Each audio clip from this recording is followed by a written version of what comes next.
assim que eu terminar essa análise mais geral, a gente vai ler e vai responder vocês todinhos, mas me dá pelo menos aí 20, 25 minutos para a gente poder fazer a análise dessa partida que acabou de se encerrar. Porque antes do jogo, isso daqui eu falei durante a transmissão e repito agora, antes do jogo a gente imaginou que era uma partida sem transcendência.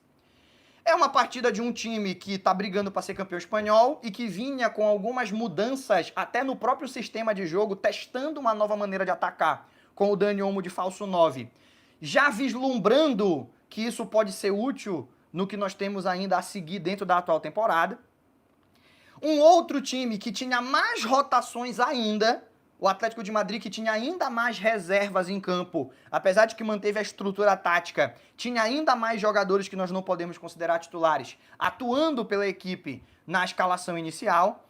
E o natural é que o Barcelona ganhasse, como ganhou, em uma partida que o Atlético de Madrid pouco se entregasse, aqui erramos, o que eles mais fizeram foi se entregar, e onde o próprio ambiente do estádio fosse um ambiente um pouco indiferente ao resultado. Por quê? Uma derrota hoje atrapalha o Real Madrid, que é o principal rival do Atlético de Madrid.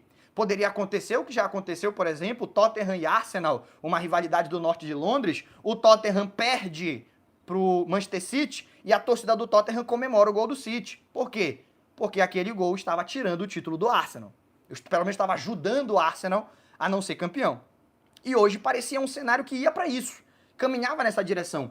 As declarações pré-jogo de setoristas e de torcedores do Atlético de Madrid eram nessa direção. Mas quando a partida começa, e aqui a gente tem que botar na conta do árbitro a falta de capacidade de controlar a partida, e nós falamos isso durante a transmissão, a primeira chegada que o Griezmann dá no Eric Garcia já é para ele chegar com o amarelo na mão. Com 2 minutos de jogo já tem.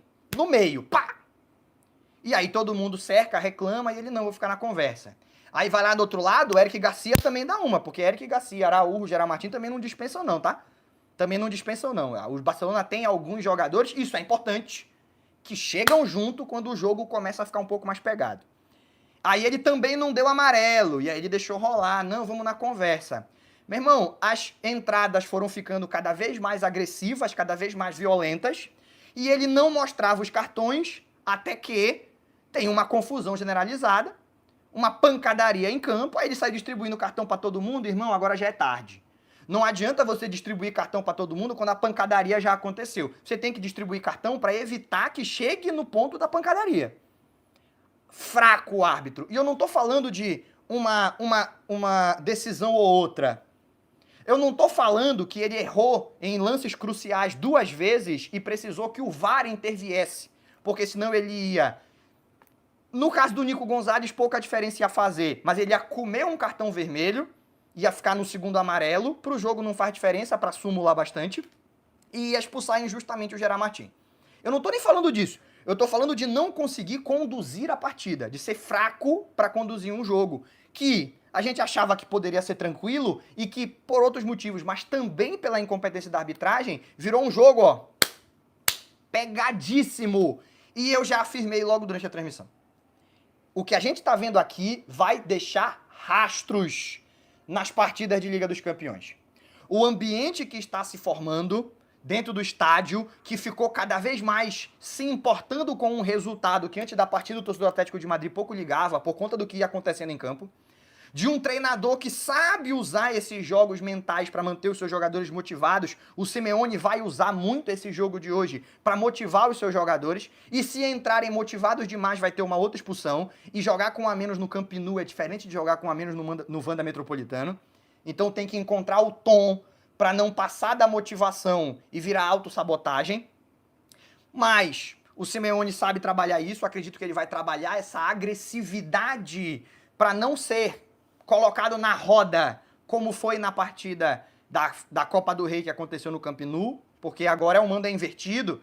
Se ele fica na roda no Camp Nou para resolver no Wanda Metropolitano, dificilmente ele vai conseguir uma virada, ele precisa sair vivo de Barcelona. Ele vai saber trabalhar isso, e os próprios jogadores do Barcelona já pegaram uma certa raiva, desgosto, desdém dos jogadores do Atlético de Madrid. Jogador do Atlético de Madrid, cada chegada, e o Fermin tomou amarelo porque apontou o dedo na cara do Koke e deu um empurrão. Ah, porque o Koke é mais velho, dane-se, o Fermin tá com raiva do cara. Nós temos o Gavi. Vamos ver como é que volta o Araújo, saiu lesionado, também é um jogador que sabe se impor nesse tipo de partida. Eu acho que o jogo de hoje, ele vai estabelecer um tom pro jogo de quarta-feira que nós não estávamos esperando e que vai acabar virando. Vai pender, se depender do Atlético de Madrid, eles estão dando graças a Deus que seja desse jeito, para uma pegada mais Libertadores do que Champions. Porque já foi assim no jogo de hoje. O Barcelona poderia ter matado esse jogo muito mais cedo, criou oportunidades para isso. Barcelona, no primeiro tempo, tem 5 chances, o Atlético de Madrid tem 2. O Atlético de Madrid tem a chance do gol e a do Griezmann, que ele dribla o Cubarsí, deixa o Araújo no chão e na hora de finalizar o João Garcia faz uma defesa tranquila. E o Barcelona tem a do Fermin, que ele podia tocar de lado pro Rashford, preferiu chutar, perdeu o gol. Uma segunda oportunidade do Fermin, que ele chega meio desequilibrado e acaba chutando para fora. Uma terceira oportunidade que foi do Rashford e ele fez o gol. Depois teve um lance no último lance do primeiro tempo, que foi do Bernal, e tem mais uma quinta oportunidade que tá me fugindo à mente. Vocês podem até me ajudar aí no chat a lembrar. Se a gente quiser colocar um chute do Griezmann, foi para fora, que era uma boa oportunidade, apesar dele ter batido para fora, que deram um impedimento, mas no replay era um lance ajustado, pode ser que não seja, pode ser que não tivesse impedido, a gente pode botar também, para as estatísticas não vai entrar, porque estava em impedimento, o Bandeira marcou no campo. A do Yamal na trave, perfeito, muito obrigado, Hélio Fernando me lembrou aí. Obrigado, Hélio Fernando. Exatamente, né? Que é aquela tabela, o Yamal dá no Dani Olmo, o Dani Olmo dá no Fermin, o Fermin devolve no Yamal que fez a ultrapassagem, o Yamal dá uma cavada, a bola vai na trave. Essas foram as 5 chances. Essa do Yamal, o gol do Rashford, 2 do Fermin e a do Bernal. Mas assim, é um primeiro tempo pro Barcelona sair ganhando por 2-1, 11 contra 11. Não acontece, não aproveita as oportunidades, o Barcelona faz só um gol.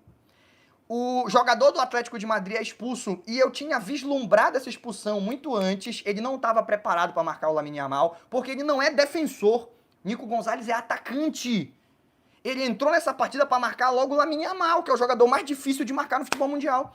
Que tu não sabe para onde ele vai, ele sai para esquerda, ele sai para direita, ele dá caneta, ele dá avião, ele finge que vai receber a bola no campo defensivo e parte na velocidade, ele finge que vai partir na velocidade e pega a bola no campo defensivo, ele sabe jogar de costas pro campo, ele sabe jogar de frente, é absurdo, assim, pra tu marcar o Lamine Yamal, primeiro ele tem que estar num dia pouco inspirado e depois tu tem que estar muito inspirado, porque até pouco inspirado ele ainda acerta uma coisa ou outra, e quando ele tá muito inspirado ninguém marca, não tem quem consiga controlar. E botaram um jogador que nem defensor pra ficar em cima dele. Pô, passeou Lamine Yamal no primeiro tempo. Passeou. E a expulsão era perceptível que ia acontecer. Primeiro porque o primeiro amarelo é ridículo, é lance de pelada, a bola vem por cima do defensor, ele levanta a mão e bloqueia. Assim, ridículo. Claramente não tem nenhum tino de defensor. Talvez até tenha entrado de má vontade, porque o técnico me botou de lateral e eu sou ponta, ele quer me sabotar, esse vagabundo. E talvez isso também afeta o mental do jogador. E depois ele dá um carrinho, que pelo amor de Deus, você com um cartão amarelo, naquele lance, deixa o cara passar. Se ele passa e vai dentro do gol, o goleiro pode fazer uma defesa, ele pode bater pra fora, pode ir na trave, pode ter um impedimento na origem da jogada, que foi algo que chegou a ser abordado, não tinha, mas poderia ter. Deixa passar. Ser expulso no primeiro tempo nunca é a melhor opção. Nunca. Jogador que não defende, não é defensor, muito equivocadamente vai no lance ali. E se não fosse cartão vermelho direto, era segundo amarelo, de uma forma ou de outra, ele ia pra rua, como de fato foi. E isso deu uma resolvida no jogo pro Barça, porque o Barcelona tava criando muito, mas o Atlético de Madrid, a cada 15 minutos, dava uma espetada no contra-ataque. O Barcelona dominava, mas a cada 15 minutos, o Atlético de Madrid dava uma respirada. Ocupava o campo de ataque, fazia algumas jogadas mais agudas e gerava perigo. Com um a menos, não teve capacidade de fazer isso, teve que recuar, só proteger a própria área, defender lá embaixo.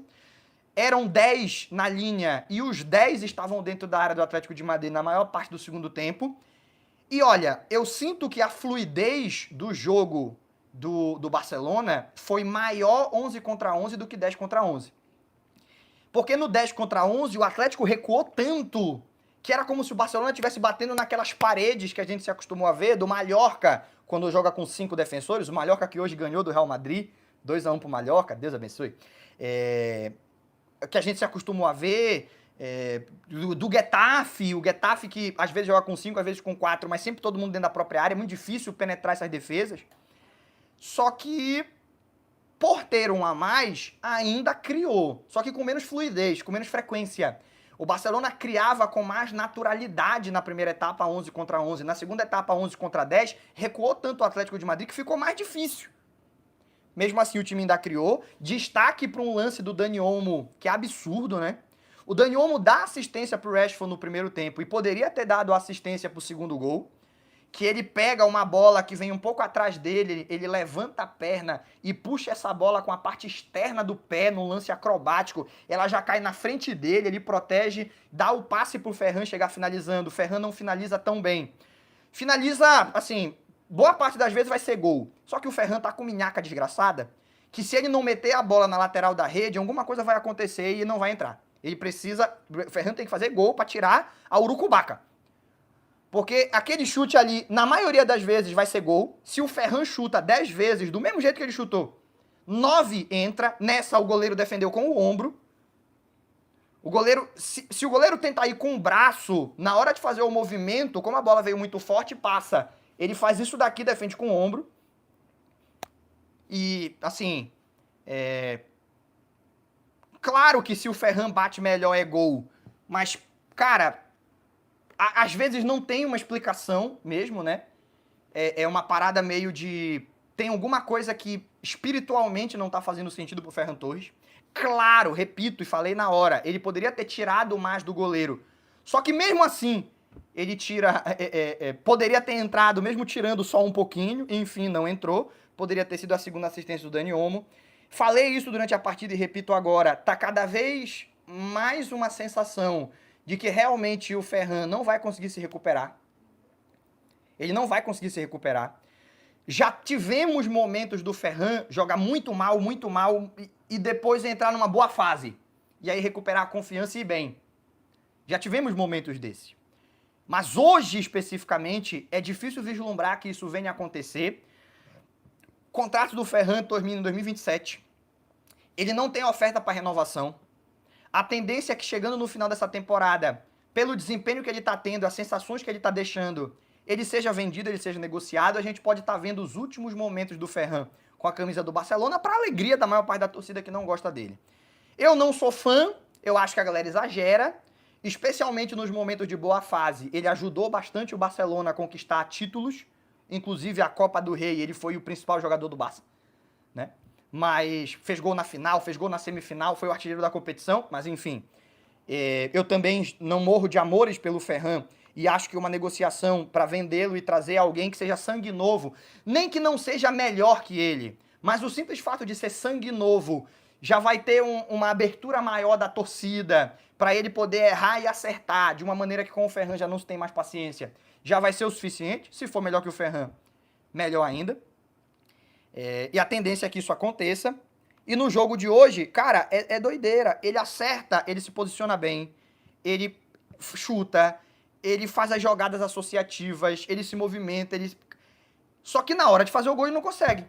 É papo de ir num pai de santo tomar um passe mesmo, né? Só que nós temos um centroavante que a galera se esforça pra fingir que isso não significa nada, mas significa coisa pra caramba. Nós temos um centroavante que, tirando o Messi e o Cristiano Ronaldo, e em alguns casos até à frente de um dos dois, nós temos o centroavante que mais bate recorde goleador na história do futebol europeu. Tirando Messi e Cristiano Ronaldo, é o jogador que mais fez gol em mata-mata, que mais conquistou hat-trick na Champions, que mais tem chuteira de ouro, que mais fez gol em campeonato nacional. Bateu um recorde no campeonato alemão que durava desde o Gerd Müller. Gerd Müller anos 70. O maluco foi lá e bateu um recorde dos anos 70. E depois dele, o Harry Kane daqui a pouco bate. E não vai bater. Não conseguiu nas temporadas anteriores e nessa não vai conseguir. Mas é só porque ele se lesionou. Mas na temporada em que o Lewandowski bateu esse recorde, ele também se lesionou. Ele teve 28 partidas para bater o recorde. Ele não jogou as 34. Então, cara, quando tu fala de ter um jogador como o Lewandowski, é claro que ele não vai se movimentar, dar intensidade e entregar o que ele poderia com 25, ou até com 30. Ou até com 33, que foi quando ele chegou no Barça, né? Ele com 33 chegou no Barça e ele ainda chegou entregando muito fisicamente, ele tava muito bem fisicamente. Ele não vai mais conseguir entregar isso. Agora, o maluco fede a gol. Tu passa perto do Lewandowski, ele pode botar o perfume que ele quiser. Ele pode usar aqueles perfumes franceses. Ele pode botar patchouli, que é uma erva da Amazônia, que é base pros perfumes franceses. A galera paga valores absurdos num perfume francês para cheirar igual um ribeirinho do interior da região metropolitana de Belém do Pará, porque é puro patchouli, para quem não sabe. Ele pode fazer o que ele quiser, ele pode passar andiroba, que fede que só uma desgraça. Nenhum desses cheiros vai pegar no Lewandowski, porque o que ele fede é a gol. O desgraçado fede a gol. Esse gol dele, irmão, isso não existe. 1-1, o time não, assim, criando e perdendo, e o Musso defendendo, e oportunidades e chutes, e bola de fora da área, e bola de dentro da área, e Ferran perdendo o gol, e o Yamal chutando mal, mas tá chegando nos acréscimos. João Cancelo faz uma jogadaça, ele aposenta o Thiago Almada, que estava acompanhando ele, né? O Thiago Almada já pode ir direto para aposentadoria depois desse lance, foi humilhado pelo João Cancelo. Só que o João Cancelo não dá assistência, ele chuta. O goleiro rebate. E o Lewandowski, de ombro, coloca a bola para dentro do gol. E olha, não é sem querer não, tá? Não pensa que bateu nele e ele nem viu não. A bola vem, ele sabe que ele precisa bater de algum jeito, menos com o braço, para essa bola morrer no fundo da rede, e ele faz um movimento. Se você reparar no replay, claro, a bola vem exatamente no ombro dele, mas ele faz isso aqui, ó. E ele empurra a bola para dentro do gol com o ombro esquerdo. Um jogo que parecia que caminhava para 1-1, vergonhoso, porque o Barcelona jogou o segundo tempo com um a mais, a gente ia ter que criticar muito, porque o time produziu, mas não basta produzir, tem que conseguir o resultado, e aí vem o resultado. Graças ao Lewandowski. O vovô ainda vai ajudar o Barcelona nessa temporada. O vovô ainda vai ajudar o Barcelona nessa temporada. Jogando 90 minutos quarta e domingo, ele não consegue. Mas jogando partidas de Champions, entrando no segundo tempo de jogos do Campeonato Espanhol, ele ainda vai fazer os golzinhos que garante 3 pontos, que garante classificação, como fez contra o Newcastle. O gol dele de cabeça é o gol que mata o jogo. Se o Newcastle ainda tinha alguma esperança, ali morreu. E o jogo de hoje, em que ele garante 2 pontos para o Barcelona. 2 pontos porque estava empate, era 1-1. Se ele não faz o gol, o Barça faz 1 ponto. Graças ao gol dele são 3. Ele garantiu 2 pontos a mais. E não é a primeira vez que ele faz isso nessa temporada. Que a gente diz que ele não tá bem, mas eu não sei se ele tá mal. Eu acho que ele não tá tão bem quanto a temporada passada. Mas os números dele são números que muitos atacantes não conseguem alcançar e a gente elogia. Quantas temporadas tem na vida o Lautaro Martinez fazendo 25 a 30 gols, que é o que o Ferran deve ter? Pouquíssimas. O Julián Álvares, menos ainda. Então eu acho que o Lewandowski ele tá mal comparado a ele mesmo. Mas não é uma temporada de se jogar fora do atacante polonês não, tá? Especialmente porque quando ele faz gol, costumam ser gols de importância. Costumam ser gols da vitória, gols de empate, gols que abrem o placar. Ele ainda vai ajudar muito o Barcelona na atual temporada. Pra fechar a conta, passar a régua e eu ir pros live picks e pros superchats e em seguida para encerrar a nossa live do nosso pós-jogo aqui. Já tem bastante conteúdo, não saia daí. Eu tô falando de encerrar, mas isso é daqui a 30 minutos que eu vou encerrar. Por enquanto, eu só vou encerrar o raciocínio e a gente vai para Live Pix e Superchat, que também é uma parte importante aqui da nossa live. Para encerrar o raciocínio, não é o jogo que tem um resultado avultado Mas quem acompanhou a minha live de ontem sabe que nunca foi a minha desconfiança de que viria a acontecer. Ontem eu falo, acho que o Barcelona vai ganhar, o Atlético vai entrar com um time muito mexido, o Barcelona vai ganhar, mas não vai ser um jogo fácil, porque o Atlético tá jogando dentro de casa. A vitória do Barça, eu imaginava, seria resolvida não tão tarde, mas também não seria 3-0 no primeiro tempo e mais 3 no segundo. Não seria um jogo para passear, mesmo o Atlético de Madrid vindo com jogadores do time reserva. Como falei para você, esse time B do Atlético de Madrid seria um time de meio de tabela na Espanha ou para cima. Ou seja, não é fácil ganhar de time do meio de tabela do futebol espanhol jogando fora de casa. O importante é conseguir ganhar. Isso o Barcelona conseguiu. Se o resultado não fosse alcançado, a gente tinha muito a lamentar, porque o time se desgastou em busca dos 7 pontos de vantagem frente ao Real Madrid.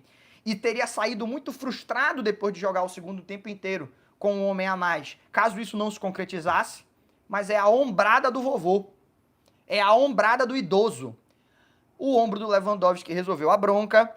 A gente pode passar a régua nessa partida e já começar a projetar o jogo de quarta-feira. O Barcelona vai ter tempo para recuperar os jogadores que se desgastaram. Eu senti o Cancelo bastante desgastado. O Bernal e o Araújo pode ser que tenham se lesionado e devem ser dúvida para essa partida. Vamos ver como é que fica a situação dos dois. O Koundé teve alguns minutos, talvez já tenha que ser titular nessa partida, ou pelo menos jogar 60 minutos, caso nós tenhamos mais ausências ainda do que nós já tínhamos antes da partida de hoje. E vão ser jogadores importantes para a sequência do Barça. Tem domingo, segunda e terça. Tem 3 dias para recuperar os jogadores. A partida contra o Atlético de Madrid será em casa, 4 dias depois da partida de hoje. Sábado, 4 da tarde, Atlético de Madrid e Barcelona. Quarta-feira, 4 da tarde, Barcelona e Atlético de Madrid. É tempo suficiente para recuperar jogadores que não estão tão desgastados assim, porque não deram a vida na data FIFA. Fora o Lewandowski, que hoje descansou porque estava jogando valendo vaga na Copa do Mundo. E fora o Rafinha, né? Que lamentavelmente lesionou e a gente não vai poder contar com ele por um bom tempo.